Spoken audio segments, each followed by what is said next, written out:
All right. We're going? We're going. We're live? I think. Greetings from Storybrooke. I'm Bill Meeks. And I'm Anne-Marie DeSimone. And this is a place where the best books have the dustiest jackets, and we talk about ABC's hit series Once Upon a Time. How you doing, Anne-Marie? I'm good. How are you? Excellent, excellent. We're live again. Live! So soon. Craziness. We just did the Wonderland thing like 2 weeks ago know. when we're already live what again. happened to Wonderland? Did it get canceled?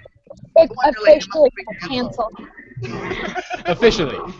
Yeah, but I guess we'll go ahead and introduce our guest here too. We have 3 guests with us, a few less than last time. Yeah, we went from 9 to 3. Yeah, so hopefully it'll be under 2 hours this time. I feel super special. Yeah, you're one of the 3. Actually, you know what? There is a theme between the 3 of you. None of you have been on the show before, so I guess we'll start. First up is Becca Canote. How you doing, Becca? I'm doing well. How are you guys? Excellent, excellent. Yeah, Becca and me, we're good Twitter friends. She also does a lot of vlogging and miscellaneous business. And the tweeting and the YouTubing and the stuff and the hangouts. Tweeting about vlogging on the YouTube. Basically. Yeah. Okay. Well, thank you for joining us, Becca. And next up we have Elizabeth Plascencia. I know I got that right on the recorded episode. Did I get it right again, Elizabeth? Yes, you did. I heard the hesitation in your voice, but you got it. I was scared. That's like my #1 fear is to get people's names wrong. I don't know why. Except for mine, which she purposely says wrong. Yes, I say yours differently every time on Mirai. On Mirai. And last up, Anne-Marie, I'll let you introduce our last guest since you booked her. I booked her. And Yay! Kari Turvey, how are you doing? I'm doing great. I'm actually really excited to be able to participate. I know, because normally me and her go back and forth on Facebook for about 3 days after the show airs, going. So I was like, all right, you just have to come on and talk.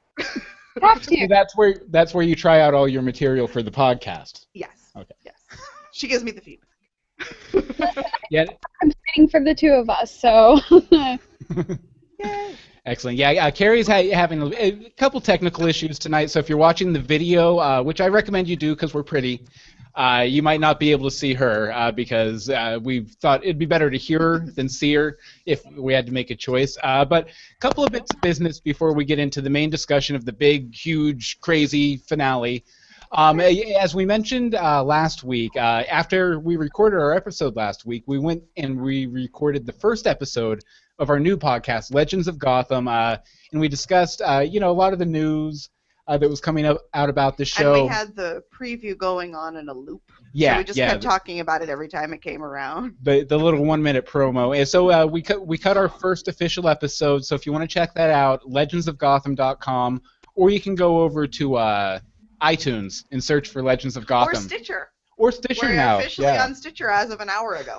Yes, we just got the email. We just got word. Stitcher. We just got word. We're on Stitcher. We got into that exclusive Stitcher club.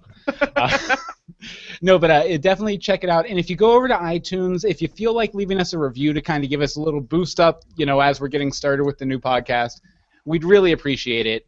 And one last thing before we get started, we just wanted to, first of all, thank everyone for listening this entire, yearish, Or 2 years, so if you've been around since the beginning. Yeah. Well, I was talking about this main season. All right, we'll find this main season. We only like you. Yeah, but I just wanted to make sure to thank you guys right off the top here because I know a lot of people last year, they dipped off in the summer to where they didn't listen to any episodes and then they downloaded all the episodes we released over the summer like a week before the show started. We're okay with that. So if you're on summer break from here on out, we are going to be putting out some episodes over the course, not as regularly, but thank you very much for listening this season, I guess.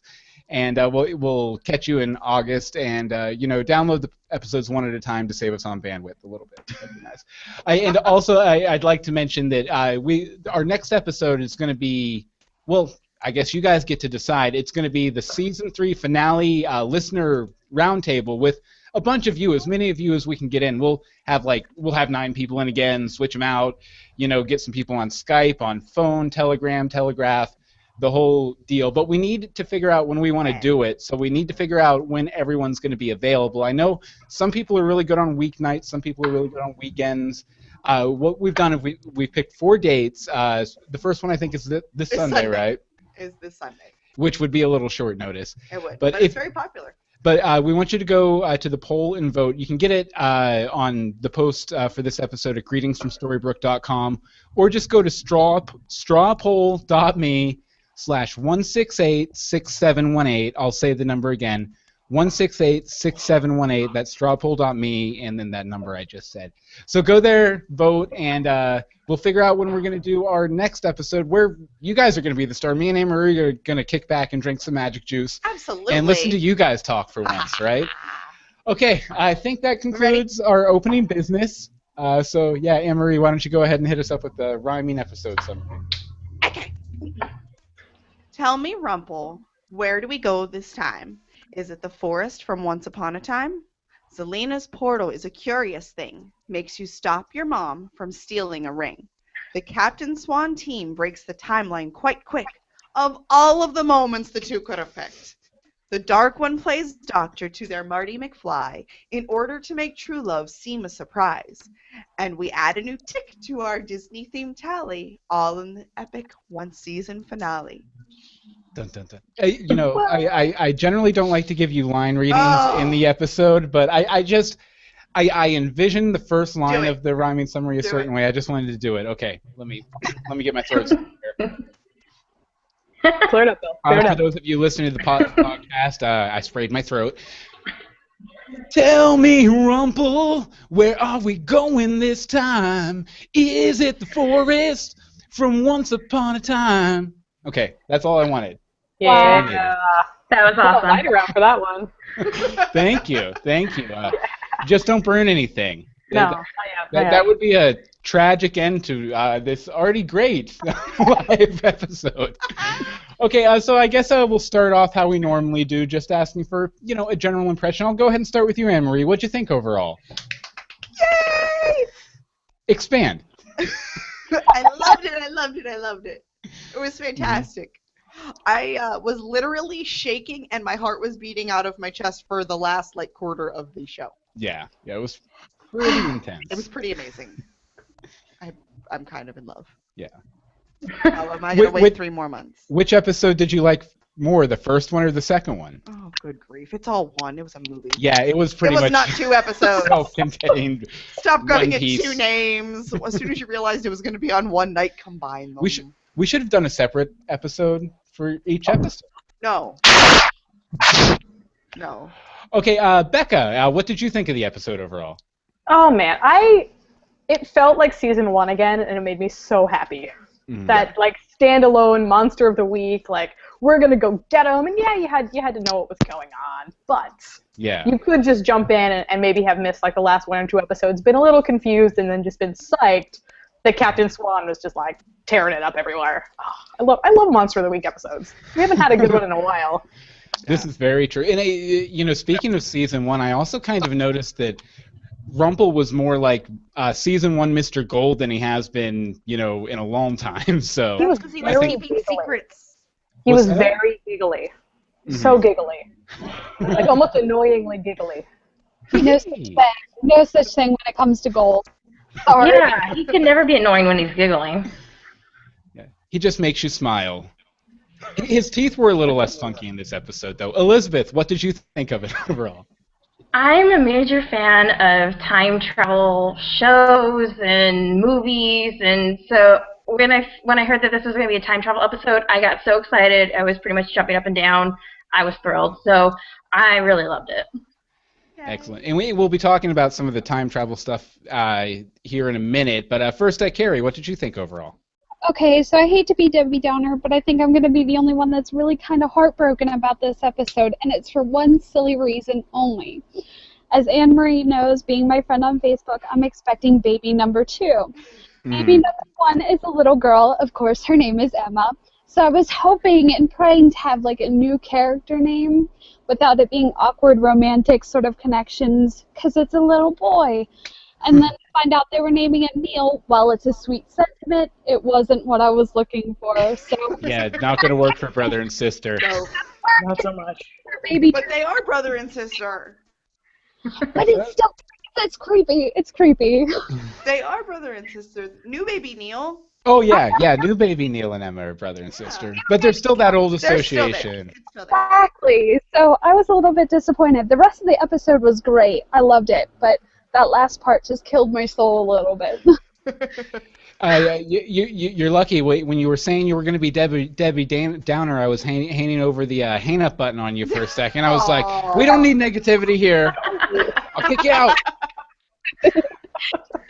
Okay, but I guess we'll go ahead and get into our main discussion points here. Oh, how did I feel about the episode? I loved it. Yeah. Okay, so And there's that. first of all, I thought this episode or set of episodes or mini-movie or series of really long mini-sodes, or whatever you want to call it, I thought it was probably the best Back to the Future cover song I ever heard. Oh, hell yeah. It was just like it was really like they took the story beats for Back to the Future and just plugged in, one character for this, one character for that. I sat down today and basically spelled out the analogs just in case anyone missed any of them. And I'm sorry for the video viewers. I'm looking over here because this is where my document is. The camera's over here. It's weird. Get over it. So enjoy his ear. Yes.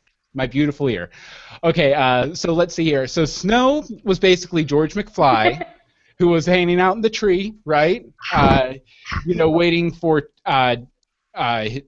Lorraine's dad's car to drive by, or in this case, Charming's carriage. And then when Emma broke the branch and caught Snow's attention, it was basically like Marty jumping out and saving George. The ball was the enchantment under the sea dance, of course, and Regina was Biff, naturally. Rumple, Doc Brown, natural. And the book was the little Polaroid photo he had of his brothers and sisters. And I thought the whole, grouping Emma and Hook together and just focusing on them, not cutting back and forth between Storybrooke and what was going on there, and was Zelina alive and sneaking around somewhere or whatever. They just kept it laser focused on Hook and Emma.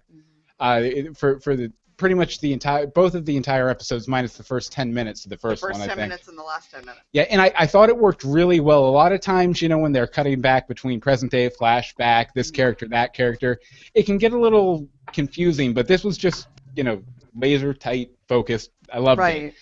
And one last thing I wanted to talk about, the time travel aspects, and then I'll open it up to everyone else here. Is I loved how they balanced the fixes from the Snowfalls episode, how it went down then to this episode. They even got it down to where the exact number of troll roaches died. Yeah. So I just thought it was great how they made sure everything 2 and 2 still added up to 4 at the end of the day, even with the significant changes in plot. The same, and I'm just going to take over because that's what I do, the exact same conversations verbatim, just in a completely different location, with Snow's belly hidden because she's not really pregnant in that one. Oh yeah, that was funny how they kept doing she's the really tight shots on her for the new footage. What's the picture right here? I'm not 9 months pregnant right here. No, not happening. My face is just swollen. I'm allergic to... She actually looked thinner than she has in the past 3 episodes. Mm-hmm. So maybe they did that earlier. Yeah. Who knows? Becca, any favorite time traveling moments or anything with Hook and Emma that you thought was awesome? I mean, when are we getting the spin-off that's just the Hook and Emma Captain Swan buddy cop movie? That's what I want. The two of them on their gangly misadventures through the enchanted forest. Solving petty crimes and helping orphans out of trees. Not kittens, orphans. Absolutely, because the orphans are all in the tree. Yes. See, what I was actually lobbying for this entire season was for it to end up with it being Rumple's Sliders, where it was basically them traveling realm to realm, trying to put right what once went wrong, led by Rumple. Oh. That was my big dream, but it didn't. It hasn't happened yet. I won't say it won't happen. We never know. Yeah. No, I love. I mean, they had obviously the romantic undertone to the dynamic, but once they were back in the Enchanted Forest and having to figure everything out, it was very much that adventurous-y, cantankerous nature that they have that makes them romantically attracted to each other as it is. But yeah, that who done it? We got to figure this out. Stop those meddling kids. Yeah, and it was definitely a big contrast to when they went up to the land of the giants in their first team up, because then they were bickering and who trusted who. This was the first time they really seemed like a really strong unit, even more so than last week when they went to try and find the witch or whatever. Yeah, they definitely worked really well together. Elizabeth, any thoughts? Of what my favorite moment was between Hook and Emma? Hook and Emma, the time travel stuff. You said you like time travel. Anything that stuck out to you there? It's really hard to pick a moment. It's really hard because I guess the one that's really in my head is like when Emma looks at Hook and she's like, "Who do I look like? Marty McFly?" And I'm like, yes. I loved that. I loved that reference. It was amazing. The best thing about that reference was that that's the exact same type of reference Marty made in Back to the Future concerning John Wayne.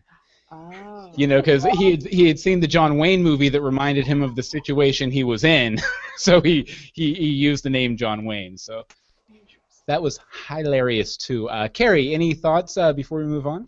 Oh my goodness, I held my breath when Rumple has that moment and Emma's being dragged back in to the mirror into the present day, where he's contemplating whether he's going to take the potion or whatever, and I literally was on the edge of my seat holding my breath, waiting to see what was going to happen, because just on that one simple act alone could have changed everything. Oh yeah. My God. Jennifer, go ahead. No, it's fine. I was just going to say Jennifer Morrison's performance in that scene awesome. was amazing. Because she turned on a dime. She was like, I gotta go back on her. Like, it was like the mascara running down the face. Yeah. Well, you got to think, too, that whole death is still pretty fresh for her. She's been busy. Since You're always busy. No one can not be busy when you're hanging out with Hook. I mean, is he not dreamy or what? Totally dreamy. I love the guy liner. For sure. Sorry, I think Robin Hood is the dreamy one. He's better. They're both pretty amazing. Eye candy. The scruff. But okay, Anne-Marie, you had a small point here. Small point. Elsa! Who's Elsa? What's an Elsa? Okay, first. Do you want to build an Elsa? Do you want to build an Elsa? First of all, he had yet to watch Frozen. At all. God. He got pretty much zero references. He marathoned it twice today. Yeah, twice. Good job. So Good catching up. he's back on Team Frozen, or he's on Team. See, Frozen. that paints me in a bad light. I've been listening to the soundtrack for months, like of my own volition. I just hadn't actually sat down to watch the movie. You didn't know the plot. No, that doesn't work.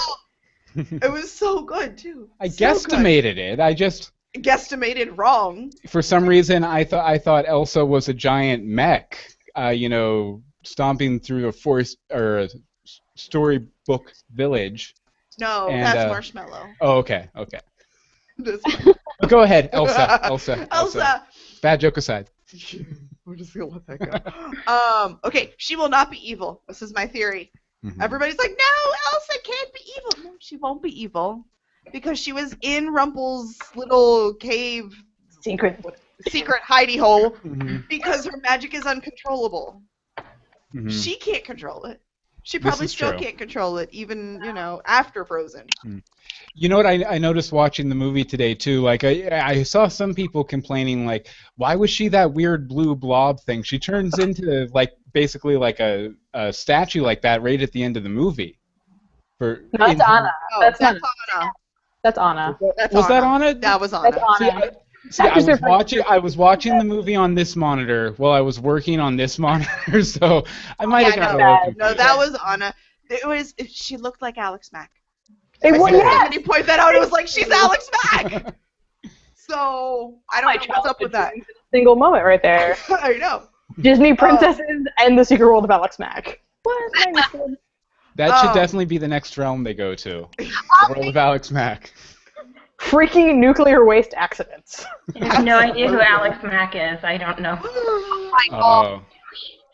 Old school Nickelodeon, I believe. Yeah, it was a old show on Nickelodeon that featured a teenager that got hit with a bunch of radioactive materials, and she could move stuff with her mind and turn into a pile of goo that could travel around. And Oh, that sounds awesome.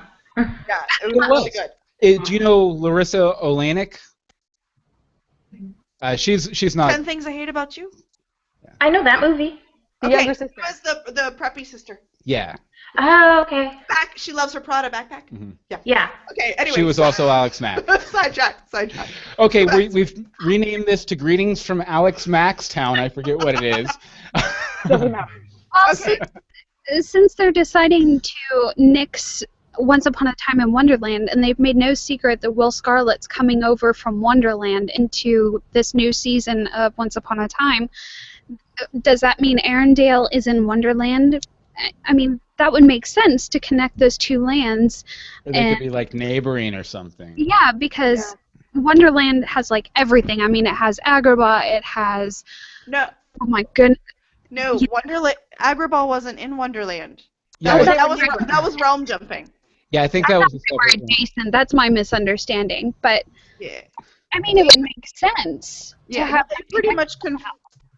they pretty much said they're going to Arendelle. Mm-hmm. So Yeah, and we'll talk about that more in the news. yeah, sorry. Well, spoiler.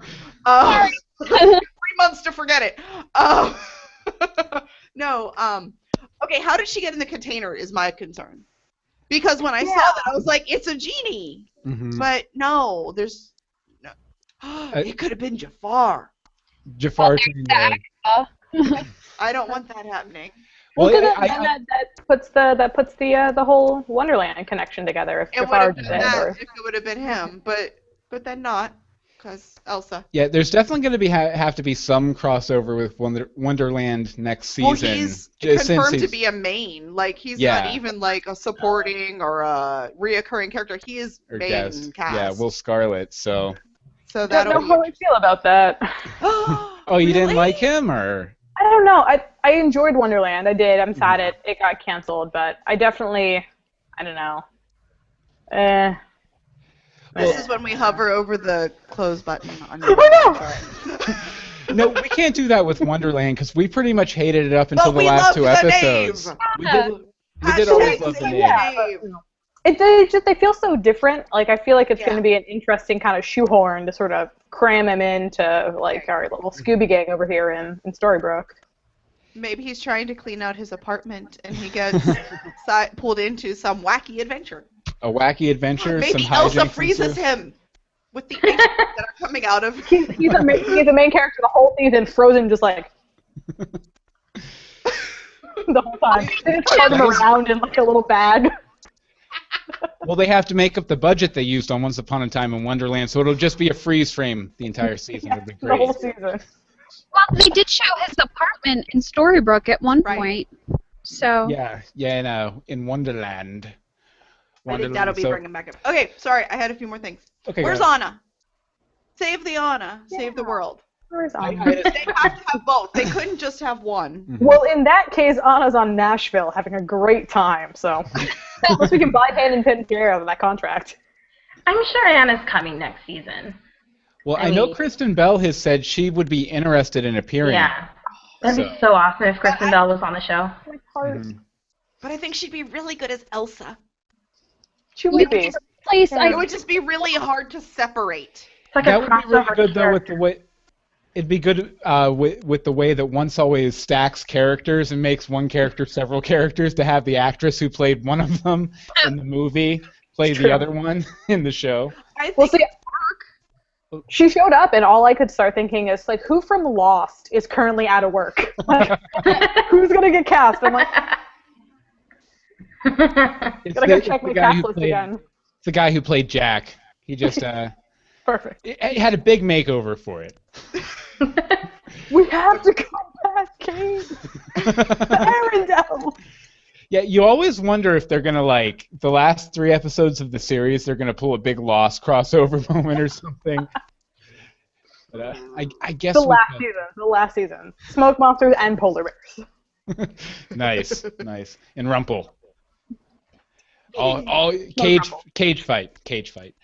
One thing before we move on, first, did anyone else have anything they wanted to mention about Elsa and her introduction and all of that business? Well, I'm afraid to speak. Oh, sorry. No, you know what? I'm not going to hang up on you unless it's really bad, which by I mean kind of okay. So go ahead. No stress, no worries. Me? Yeah, you. Okay. You can haterade all over it. It's fine. I'm not a fan of Frozen. Mm-hmm. Oh my gosh. I'm sorry. I cannot stand the song. What's it with Let It Go? And it's around me all the time, and my family and friends say it to me all the time. But I just think it's a little overrated. And honestly, okay, this is my take on Frozen. The movie makes fun of the fact that the Disney Anna falls in love within like 5 minutes, and her sister's criticizing her for that, and even Hans, that's his name, right? Was saying, you fell in love with me and you're foolish, whatever. And I'm just like, wait, isn't that negating every Disney movie, princess movie that has ever existed? Because all the Disney princesses fall in love within a day with, their prince or whatever. And I'm just like, wait a minute, Disney is, it's against their own rule, I feel like. So I feel like they were making fun of themselves. Well, they were trying to be more contemporary. Okay. I was going to say 2 points. One, they are breaking their rule, but I think that was kind of their part of their aim, because they realized that they had done it so many times, it was a stereotype that they really need to break out of, especially in modern times and stuff like that. And 2, I completely forget. So I know you had something you wanted to say. So did you? I think it was along those lines. That was the point, was to show that there's other types of true love. Oh, because it was the love of the sisters instead of having to be the love of a man. And she's. I thought that was very sweet. It was awesome. Yeah, and I think too, in Frozen, she falls in love with him literally in 5 minutes. Like they talk and boom, done, right? But in all the other Disney movies, even though it generally happens in a short time frame and everything, they have to overcome some sort of adversity together first before the big love and the engagement and this, that, and the other, which is why I think everyone was questioning her, because like, no, you don't meet someone in 5 minutes later. You don't sing about a sandwich. Especially when you're sober. maybe if you've been drinking and you want to get married to someone for 5 minutes. It's those kind of sandwiches. But the thing with crossover.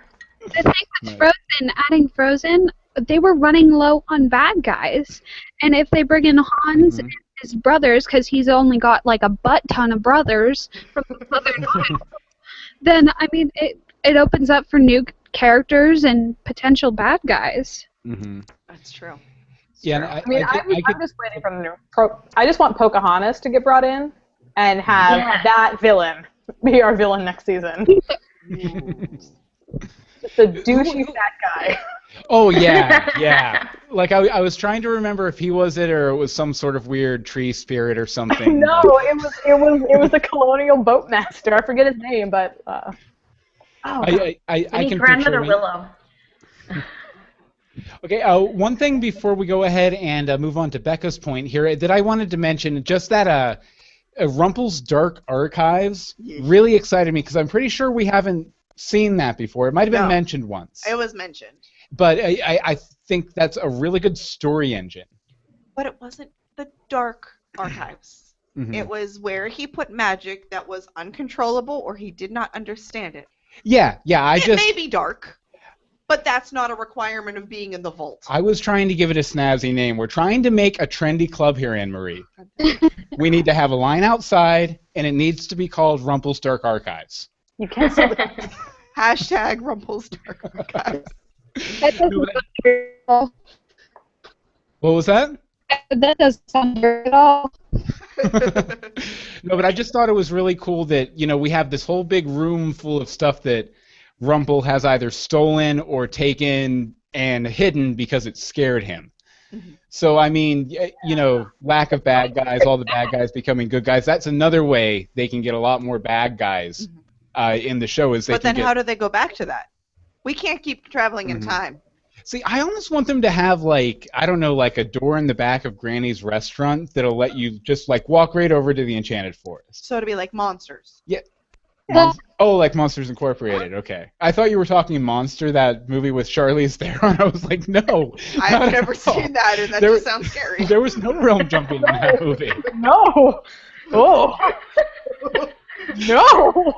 Let's not have a crossover there. Becca, your point here, if you want to go ahead and take it. And I think building off of that, like everything with Rumple and what scares him and what is he afraid of, and what are we really going to kind of get into that side of his character that I think we definitely have to explore in season 4 is the fact that him and Belle get hitched at the end of the season. And it's yay, it's so cute. And Belle's like, I'm going to punch you all in the heart with this really heartwarming speech and this vows and trying, and look at the tears everywhere.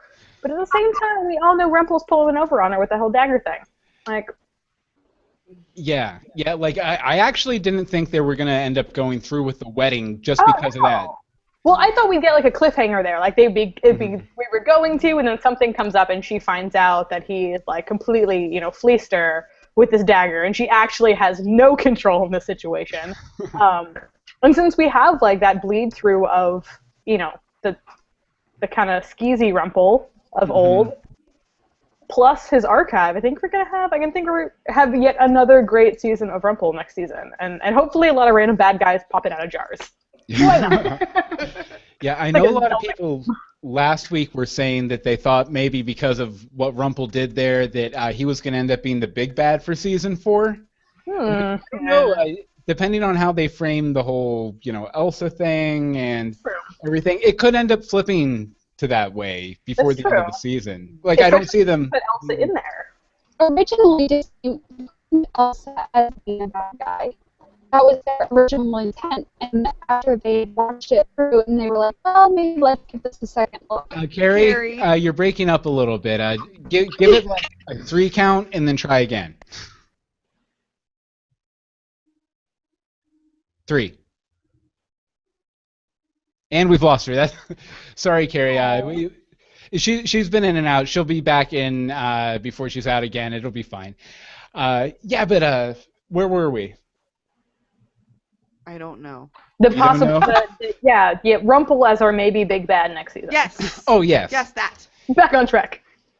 But do you think that once Belle finds out about the dagger that she's going to freak out about it? Because I really can't remember too many times when he's done something that she was like, hey, wait a second. She forgives everything. Yeah. She really does. It's not one of her better character traits. No. Well, But I think this is pretty big because there's been a lot of that emphasis of, she's uncomfortable with holding that power. And she said that a few times, and he kept saying, like, no, you're... I trust you. I need the alibi. Oh, don't screw it up. That she's the only one he would trust in that way. But it does. I don't know. I feel like, especially if we see like maybe the way it gets framed with that, if he's the reason Elsa was in that jug in his archive, and he had something to do with like containing her power, as the Dark One. That since she really isn't evil, but she's just kind of like rogue-esque dangerous, could that turn, could it be like a false big bad where they kind of spin it towards him and then something else comes up? Like that, I feel like that's every episode of Once. Somebody's the evil one and then something else comes up. I'm sorry about logging out, guys. I didn't mean for that to happen. Oh, you're still breaking up a little bit, Carrie. You kind of sound like a robot Yeah, who talks a little like bit. this. Unfortunately. Sad face. I'm trying. No, but I think they're definitely probably going to go the same way they went in the movie, though, and basically make it to where she's not really a bad girl, I guess, not bad guy, bad girl, but she's just she's scared of herself, so in her power and everything. So I want to know who she's related to. Yeah. She has to be related to somebody. It's Once. she's related to Hopper. Oh. We actually got a lot of comments here. Oh, we should have Let's see probably here. paid attention to that tonight. Yeah, we Hey, got a Tom. smiley face from Bobby Hawk. Look at him. He just let's see. completely derails from everything. Look. Well, people are talking to us. People are talking to us here. See, I'm trying to pull context here too. Context. Let's see. Hoping for Bob. Someone says Snow Queen. I've seen a lot of Snow Queen going around. And Elizabeth, you'll be glad to know that Wynn agrees with you on Frozen. She dislikes it. And then Patty also mentions that that's a trend she's been seeing. A lot of people hating on Frozen. A lot of people were hating on Frozen. Ashley mentioned Nickelodeon for some reason. Because we were talking Alex Mack. Oh, yes. She did the Nick, Nickelodeon. Look, they're dancing with me, Sissy. I'm not alone. And Patty was actually anti-Pocahontas, who said she loved the movie, but after learning something about Nancy Reagan. I can't sort it out right now. Let's get back to the discussion. Yeah. Right? Okay. You guys are distracting me. Bad idea. I'm going to keep him off of the window. I closed Twitter so I didn't run into this stuff. You're good. Okay. Next. Okay, Elizabeth, I believe you're up next here. Okay, well, I thought there was a couple funny one-liners in this episode. I think there are in every episode, but I already mentioned Marty McFly when Emma said that, and I really liked it. I thought it was funny when Hook said, "One of these days, I'm going to stop chasing this woman," and then he goes right into the time portal chasing after her. And I just thought that was so cute. And I liked it when Charming said, in Granny's diner, that he's looking at Emma and well, you're just as stubborn as and then Snow gives him a look and he doesn't finish what he's saying, but she's stubborn like her mother, and I thought that was funny. But also I just wanted to talk about how I really loved Emma in I was gonna say Wonderland, and I'm like, wait, that's not right. in Enchanted Forest, because that moment when she's seeing her mother, in the tree, and her dad is at the cut tree, and she's realizing that this is a moment my parents are meeting, and she just looks so mesmerized and happy to witness this moment. And I just loved the look on her face. Like, I just kept replaying that on my TV because I just loved how happy she looked. And then same with the ball scene. She's like, what is the big deal with these balls? And then she sees the dancing, and again, her face, she just looks mesmerized. And I was just like, see, that's what's so special about balls. You get to dance. What good is a ballroom with no balls, I say. No, but the whole scene with Emma interrupting. Were you making? I had an itchy nose. Okay, because of this thing. I thought you were like doing bunny ears at me or something. No, earlier I was doing that. Okay, fair enough. Okay. But it's just like the worst possible moment, right, for her to pick to change history. The moment her parents were about to meet. Awful stuff. Yeah, there were a lot of funny lines in this, though. I really liked Grumpy's little soliloquy about monkey babies. Oh, who wants to change those diapers? In the restaurant, that was pretty good. I'm trying to think. One that I found that was really darkly funny was when Snow sneaks into the throne room, and Regina's like, "I don't think you have that. You have it in you." And I'm like, "Just wait. She's gonna make you kill your mom. Just wait a couple years." The darkness is coming. The darkness. I actually thought they were going to be dealing with that some with the episode title Snow Drifts, just because it kind of felt like, oh, maybe she drifts morally or something like that. But no, it's just to go with the snowfalls. Yeah. Snow falls, snow drifts. Snow drifts. Snow falls, snow drifts. Okay, something I noticed in this episode was that at first when Emma was, coming to her big realization moment about, home and family and this, that, and the other, she sounded really selfish. She was framing it that, she once she saw Snow die, that she felt bad because her mom was dead, because she felt bad because she felt bad. She didn't feel bad because her mom died. But then, luckily she reframed it there right at the last second, and I realized, and she realized that she finally had empathy for Snow because Emma's been being such a big, I don't want to use bad word, jerk, I guess, to Snow and Charming and everyone. So she finally comes to a moment of This is me shaking my finger at Emma. Oh, okay, She was okay. being bad. I thought you were shaking it at me. I was like, I didn't do anything. was I'm just bad. talking about the show. But no, I thought it was good that she finally got that empathy there and came to had a self-actualizing moment, which is always good, especially in a finale, to get the main character to And get. especially when she's been so for half a season.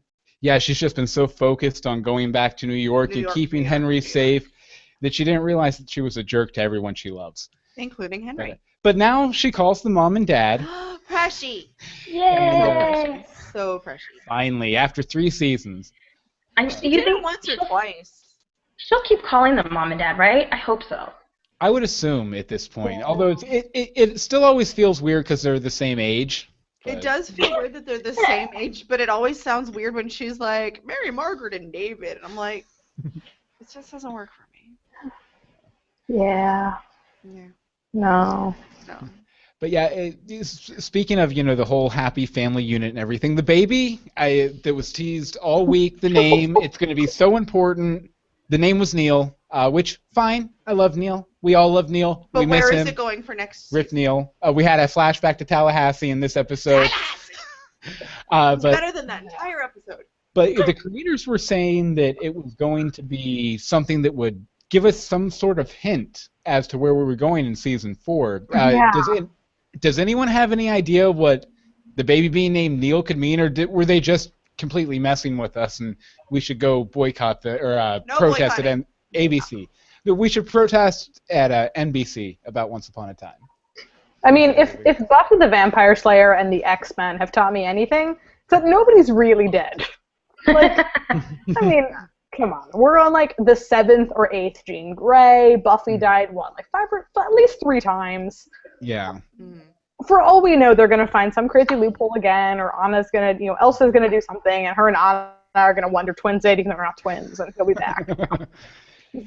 Maybe baby Neil is reincarnated Neil. See, that was my concern, was that baby Neil was actually That's not weird. Neil. Hi, brother boyfriend. Ooh. Brother, baby, daddy, boyfriend. Henry, incest boy. I mean, it worked out for Joffrey, kind of. We don't need to go that way. No. Tommen seems pretty okay. What was that? Tommen's pretty okay. He loves cats,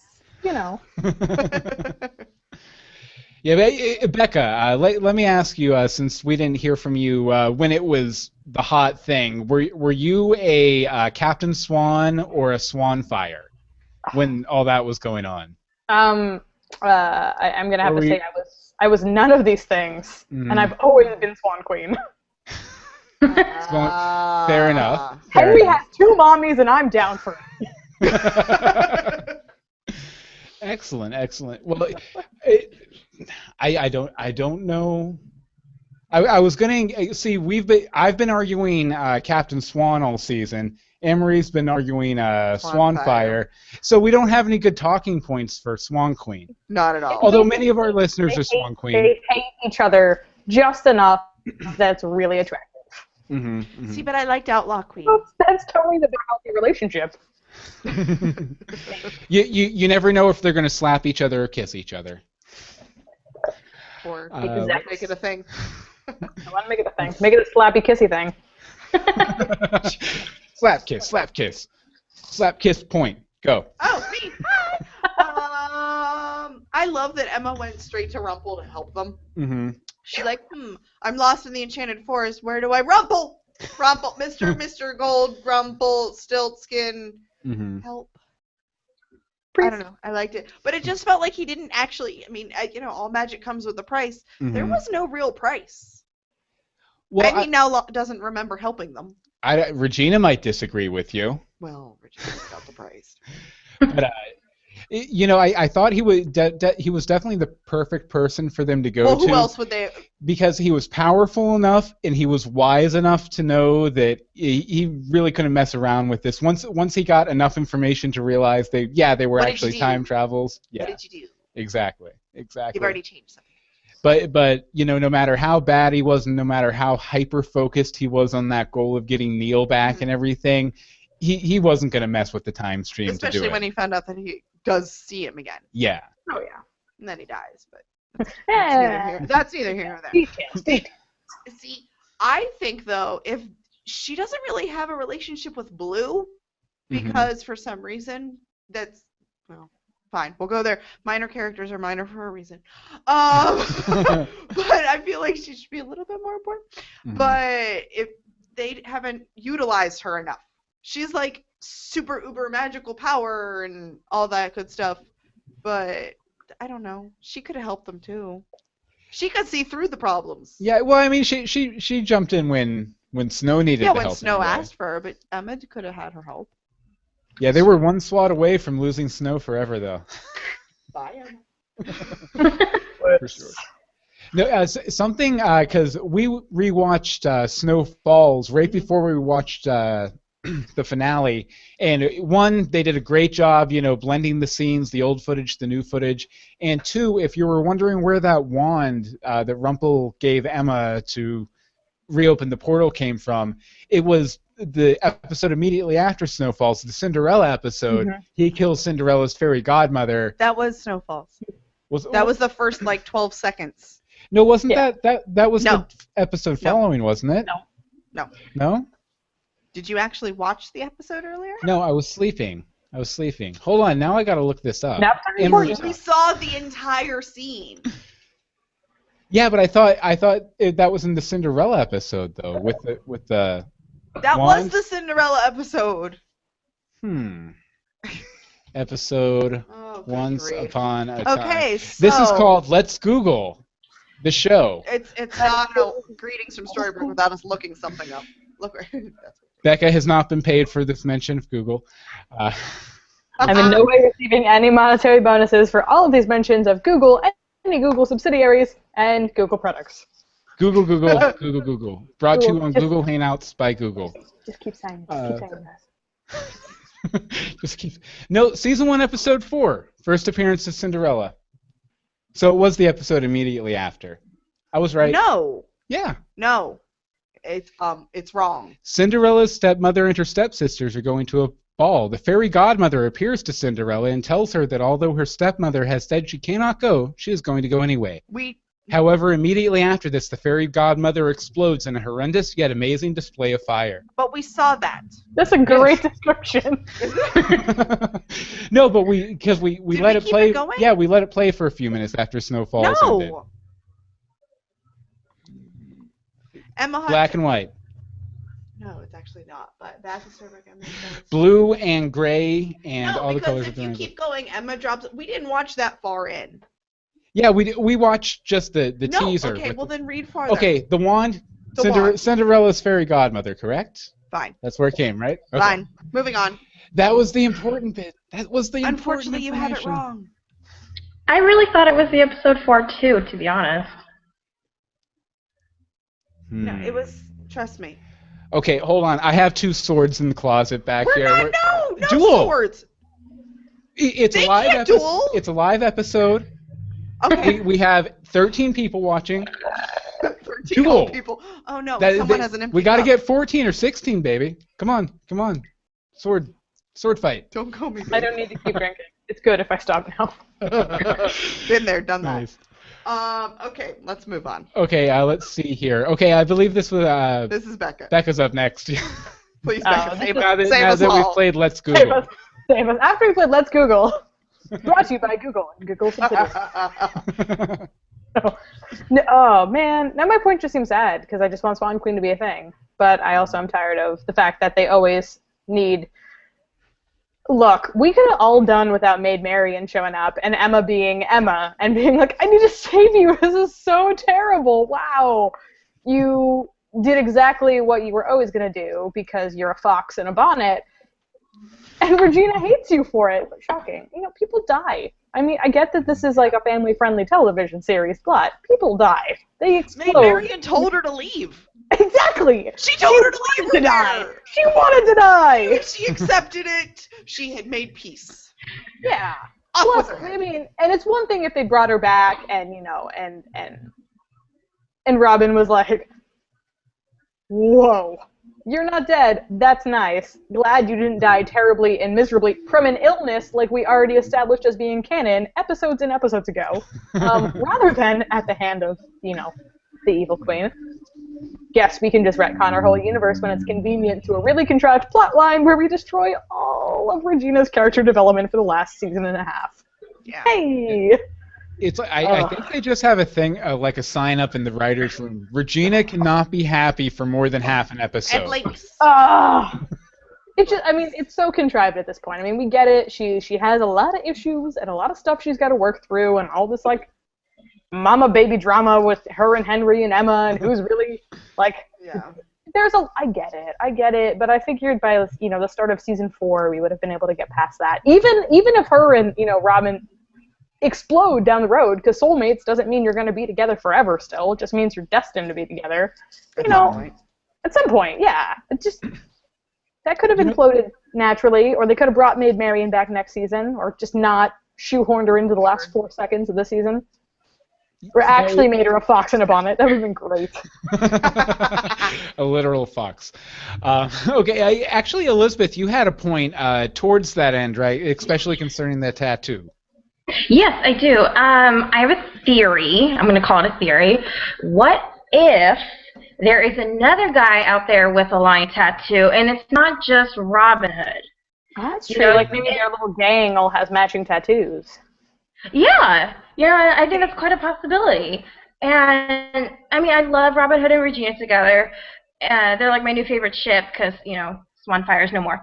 But I just Swan don't see fire how sailed. I don't see how things can work out between Regina and Robin Hood now, because like Maid Marian is there. She's gonna tell Robin Hood, oh yeah, by the way, honey, Regina, your new girlfriend tried to kill me. I mean, it's gonna come out. I mean, I don't see how it could not come out. Yeah.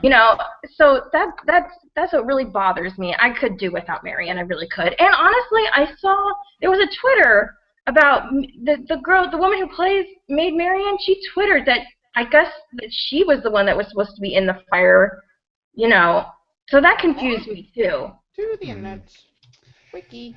Yeah, I saw it on Facebook that she had tweeted that she was, that she had, a day of shooting and being on a pyre, and but that tweet was taken down from Twitter, I guess, later on. But, and anyways, okay, moving on. My other point that I had was about Marian. Her destiny, she died. So isn't her destiny still to die? I mean, isn't that a thing on TV and on shows like this, where if you have a destiny, you cannot reroute your destiny? So I'm just thinking, if she's in the show, she's not going to be in it for long because her destiny was to die. She's not supposed to be there. Well, I think that is one of the kind of rules of time travel. Don't change anything. But I think Emma got a little too full of herself. She was like, "Oh, we got mom and dad back together. Mm-hmm. Why don't we go ahead and try and save this person in the cell next to me too, just to be a good person and whatnot." And I know. The whole flying too close to the sun on wings of wax. Yeah, serious Icarus complex with that one. Mm-hmm. I mean, it's noble. It's that whole product of true love. I'm the love train everywhere, just training around. But yeah, it's gotta derail at some point. I mean, she has her nasty sides. We've seen it a little bit here and there. And to be fair, it almost worked. It was almost the perfect plan. It was almost the perfect way to get her out of there if she had only known that she was married to Robin Hood. Oh. Whoops. I think if she'd have known who it was, she'd have left her there. Probably not. Yeah. Probably not. I mean, because I think she brought her back as earnestly as she could. Even if she'd known, it would have been like, well, you're not going to get brutally murdered. This is great. And you can find, but I mean, like anything, it's soulmates. So she could have been like, we're going to bring you back, but hey, your husband is like shagging the freaking evil queen now. So / mayor. FYA. FYI. Huh. Maybe Regina can babysit for them sometime. Oh. That'd be nice. I love that baby. Let's see here. Okay. I did have one more quick point. Okay. Sorry. I just wanted to say that as much as I was a Swanfire fan, I have to say I feel like Hook has really proven himself. He will do anything for Emma, and for me personally, I just feel like, okay, he has my blessing to be with Emma now, because I just think that they're good together. It took me a while to see that, but now I do, and I just wanted to say that. I agree. Definitely. I agree. I- That takes a lot for me to say near him. I want to go back in time myself to you like 6 or 7 months ago Throwing and things at play you, that screaming, clip. babe. Yeah. Becca, you probably didn't get to hear it, but we had a full-on shipping war on this show. That's the most gorgeous thing I've ever heard, because rarely does it actually become war and not just a bunch of pithy comments on the internet and lots and lots of fanfics. Many pithy comments. But in also real life, man, in real life. Real life pithy comments. It was like, no! Nice. Okay, well, I guess the time has come to wrap up the discussion here. Sorry we lost Kari. I know, she's... If anybody knows the Ohio Valley, the internet was not so nice to her today, so she apologized. She was getting converted into a Cyberman, so she couldn't finish out the show with us. Cyberman. But now I guess it's time for my arbitrary scale. Oh God, arbitrary scale. For people who don't know, I make up an arbitrary scale and we rate the episode by it. Okay, I'm gonna start with Eeny, Meeny, Miny, Elizabeth. No, I never start with me. I know. Okay, Elizabeth. Out of, well, you know what? Since it was a thing, out of 4 dark fairy wands, how many dark fairy wands would you give this episode? I would give it 2 dark fairy wands. I almost want to give it 3, but I really loved this episode, but I'm really upset about Marion, and I just wish that hadn't happened. Fair enough. Okay, Anne-Marie, out of 4 dark fairy wands.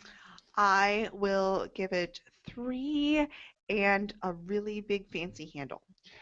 Why? And you need to explain the handle. You need to quantify it. Okay, because I thought this was an absolutely amazing episode all around. Very few qualms and angers and everything, as always. Nothing gets a perfect score from Anne-Marie. Yeah. This really could have come pretty close, though. Mm-hmm. I was running in circles when it ended. I got up, I'm like, I don't know, because You were just so freaked out about Elsa. I really was. Like, I was... So, that would be my quantifying. I couldn't breathe. Also, I would like the medical issues were the handle. The medical issues were the handle. Okay, cool. I was corrected a la Facebook also from Elizabeth Volkmer. I probably said that wrong. About the episode? Yeah. Oh, thank you, Elizabeth. Out there. Okay. I hate being wrong. Okay, Becca, out of 4 dark fairy wands, how many dark fairy wands would you give this episode? I'm gonna give it a solid 3 dark fairy wands, no fancy ornate handles. Why? Why? I loved it. I liked, like I said, that it felt like very Monster of the Weeky again. Like season 1, we kind of were able to get a very nice standalone story to wrap up this season. But I don't know. Everything kind of it's once. I accept everything's going to probably very conveniently fall back into place. Reset to the status quo.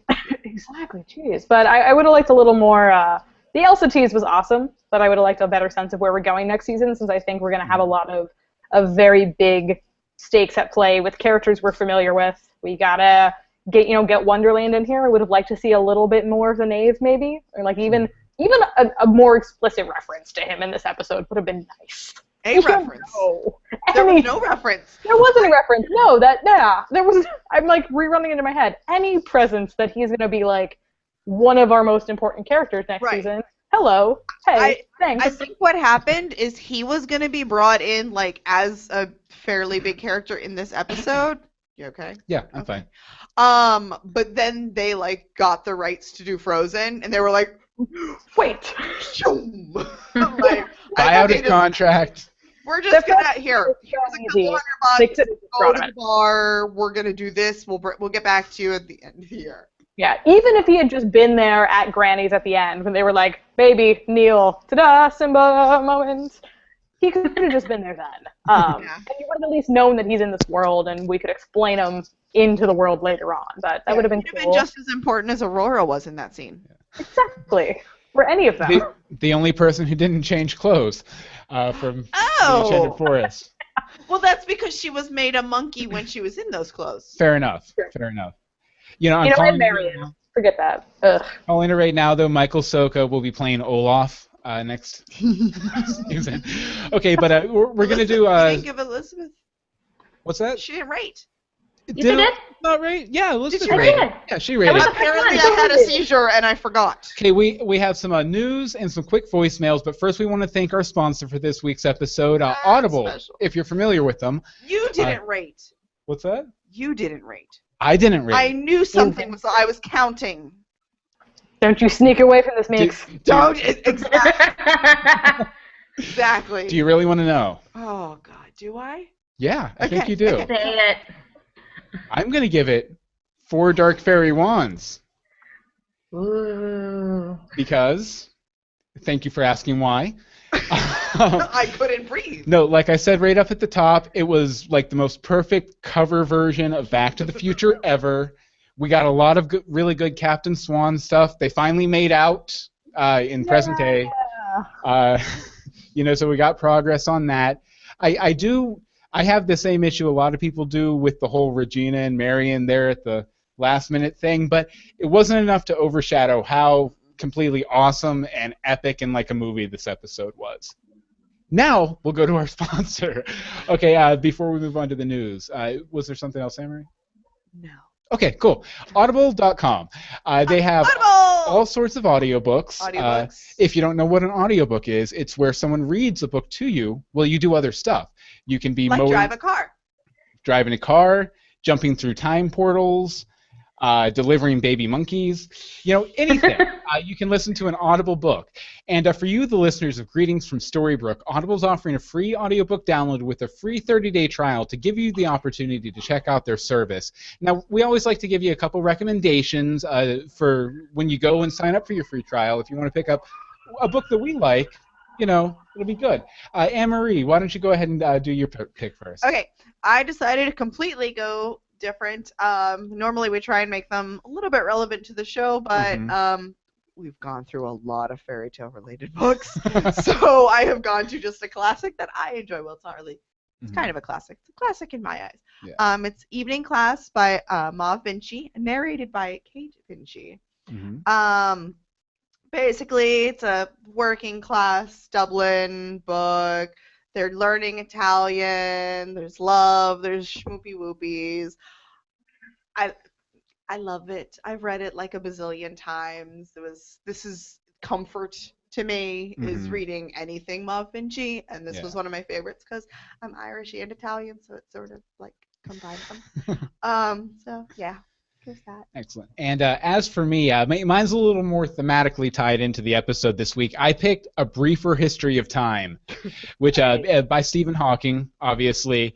And basically, it's if you've heard of his very famous book / documentary / breakfast cereal, A Brief History of Time.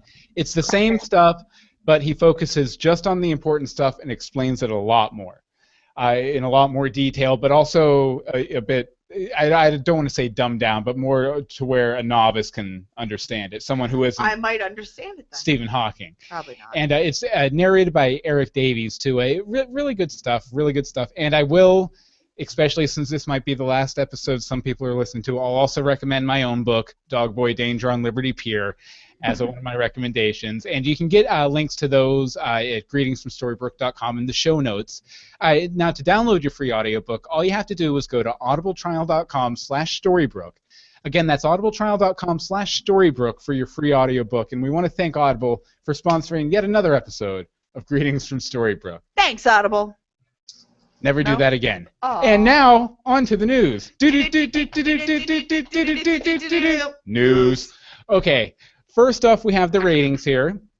And it was a little heady at first. They thought it was going to have a 2.2 rating, up 5% from last week, but still not great for finale. But then when it was adjusted, it got up to 2.3, which matches last year's finale. Woohoo. So, didn't gain any, didn't lose any, stayed just about even. They were happy with it. Yeah, they're happy with it, we're happy with it. I'm sure with Frozen next season, they're just going to blow those ratings out of the water, at least for the first few episodes, till people make up their mind about it. It'll be the first episode before people make their mind up about it.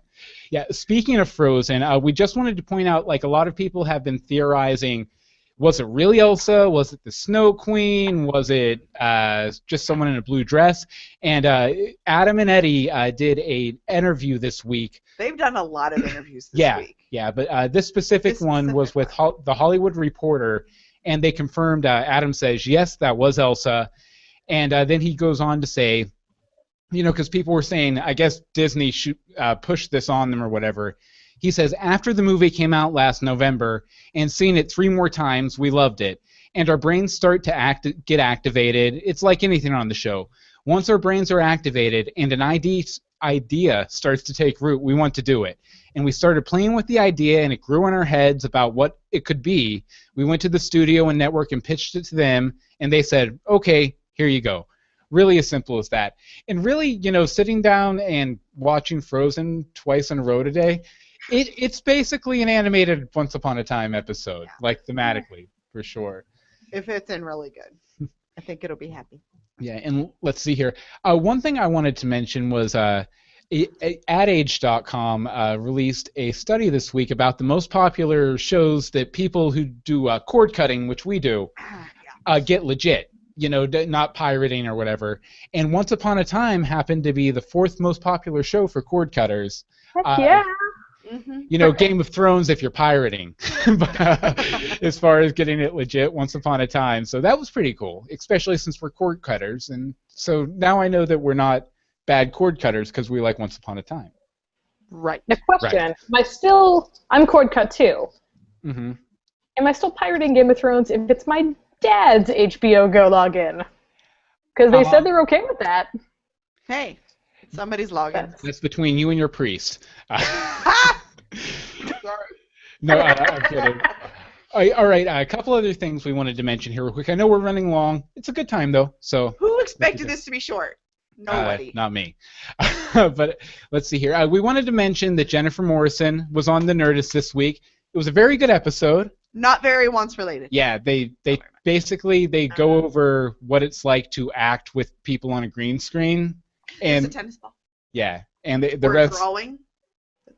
Sorry. Oh no, I'm sorry. pointing out things that I remember from the podcast. Yeah, but the rest of it was more about her time on House and just general acting, growing up kind of stuff. I kind of think Chris Hardwick wasn't familiar with the show. Nope. But, that happens in those kind of situations. For me, for example, I'm not very familiar with you or your name or what you do. But yet you're on my podcast. But yet somehow we do this. Somehow, it works. Okay, let's see. We also wanted to thank Martine on Sunday. She took it upon herself to go to our Facebook page. And every hour put... On the hour. I would get a notification be like, you have a new picture. And I would look and it'd be like 2 after. I'm like, you are so good. But every hour from hour 10 to hour right on until the finale started, she was posting different pictures from ones like behind the scenes pictures, a Rumple selfie, all sorts of stuff. And she was there all day, and I was very impressed. I don't have that much dedication. But let's see here. But you did have the dedication to find Henry as Little Bill O'Reilly. I did. I found this on Funny or Die. I'm not going to play it on the show because there's some bad language in it. But if you ever wanted to see Henry dressed as a young Bill O'Reilly, bald, saying very, very, very naughty words, including the P word, you should definitely check it out. That'll be in our show notes too. Really funny, and it also seems like it's like a month before he started Once Upon a Time, as far as how old he is. Especially when you go back and watch anything from season 1, I was like, you so little! He's like Baby Roland! Sorry, I thought. Okay, and finally, this is not just the story we have here, but there were a few shows canceled, because this week was the these shows are going, these shows are not, etc., etc. We had Revolution, starring one Sidney Glass, if you remember him from season 1. I also Giancarlo Esposito, yeah. And then Believe, which had Mulan, Jamie Chung Mulan. Come back.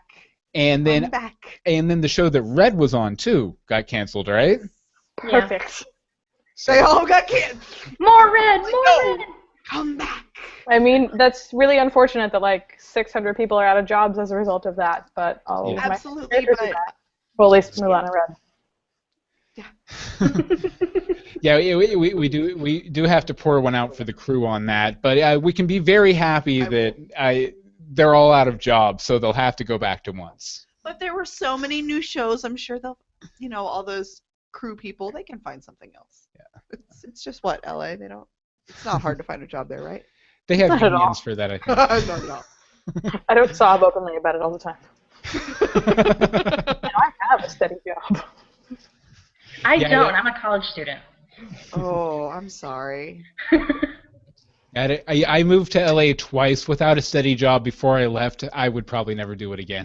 It's very harrowing, especially when you realize, oh, I'm paying like $1,600 to sleep on some guy's couch, and he needs it, or a pound of cocaine next week, or I'm out on the curb, and I don't know about cocaine at all.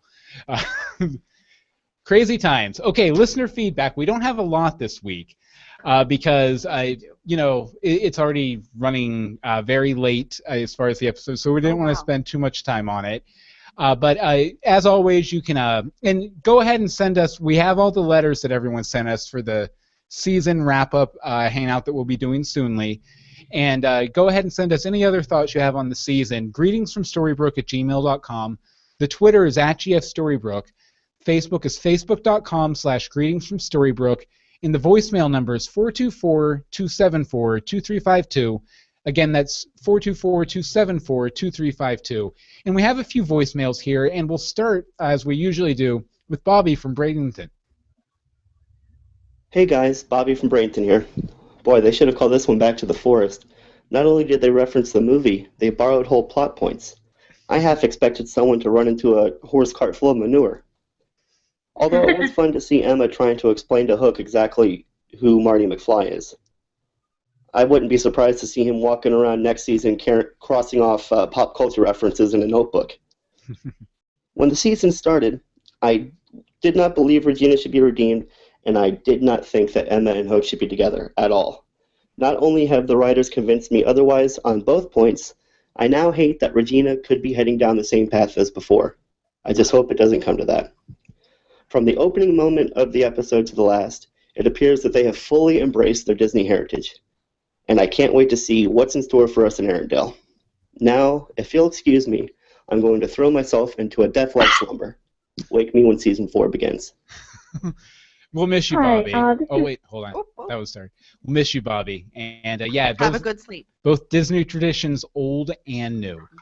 Okay, next up we have Becky. Take it away, Becky. Oh, we also, the next two are people who have never called before. New people! Yeah, so this should be good. Go ahead and take it away, Becky.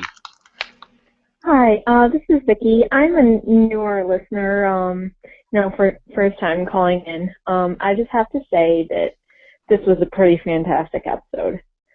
I really enjoyed it, and I thought that the time travel plot was really well done.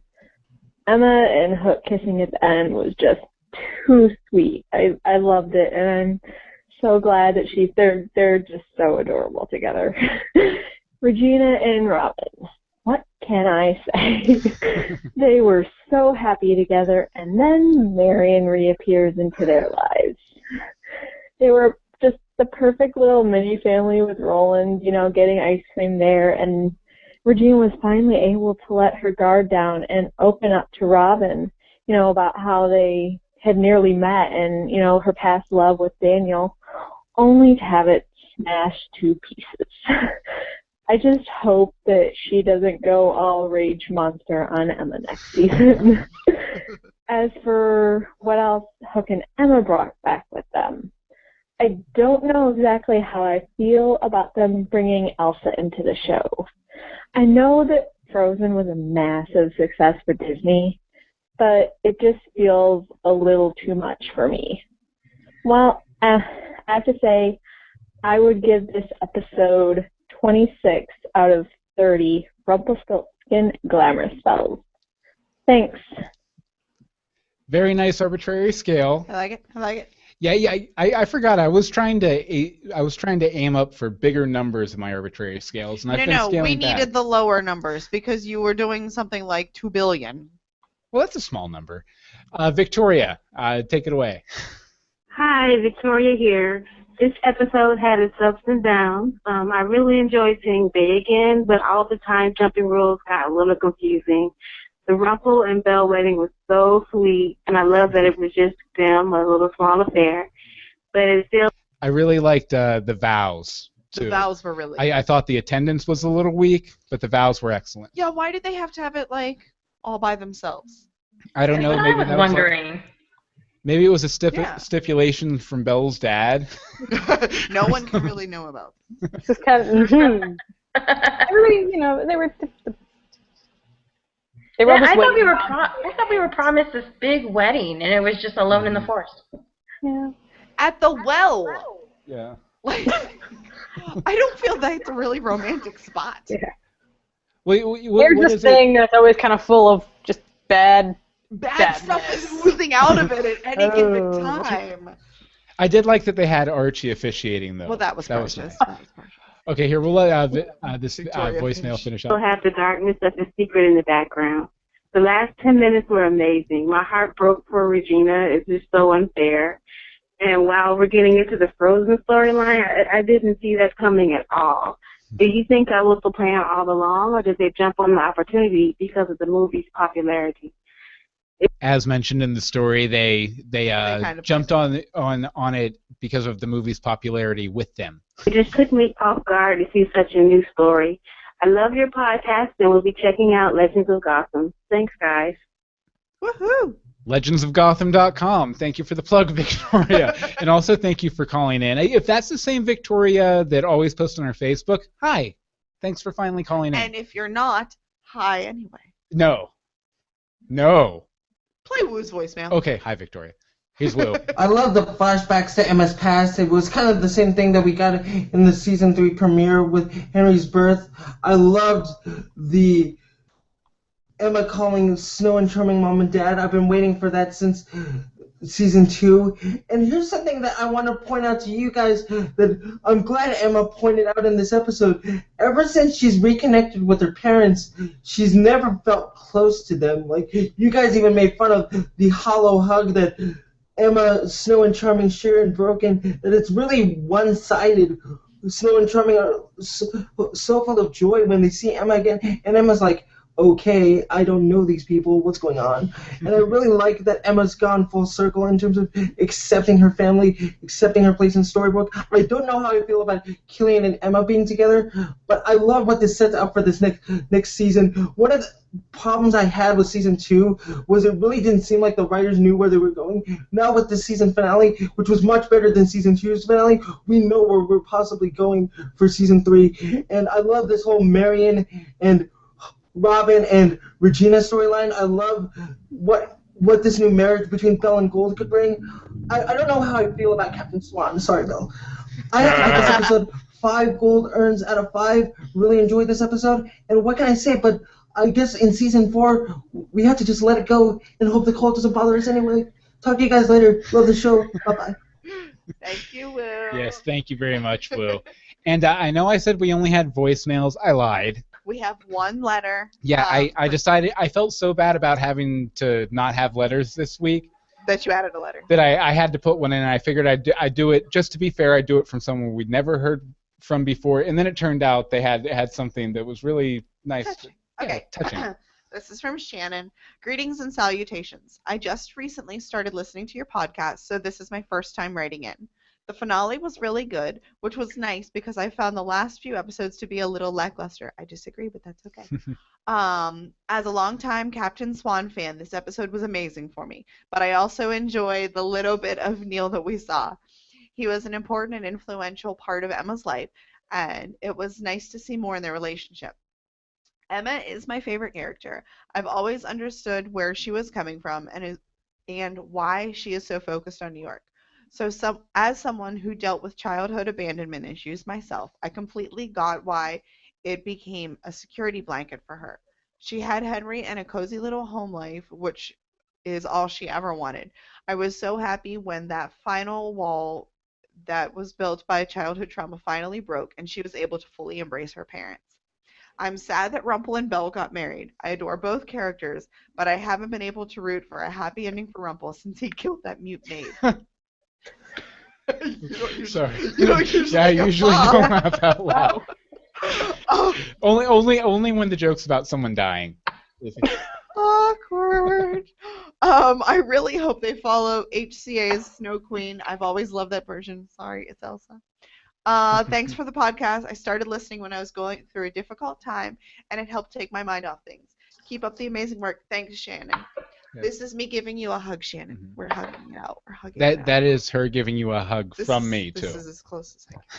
I'm hugging the mic. But no, thank you very much. And I hope we hear some more from you. Absolutely. Yeah, anytime. Just email us. People email us all the time. People email us and say, you don't have to read this. This is just me talking. And then we have we read it. Yeah, and then we have a conversation. It's a good time. And if you want to do that, you can email us at greetingsfromstorybrooke@gmail.com. The Twitter is @GFStorybrooke. The Facebook is facebook.com/greetingsfromstorybrooke. And the voicemail number is 424-274-2352. You can also find this show, all the show notes, and a random post we put up randomly at greetingsfromstorybrooke.com. Now, Becca, where can people find you online? Google. Oh, wow. Basically, if you Google my name, Becca Canote, BECCACANOTE, I'm the only me on the internet. So I'll pop up.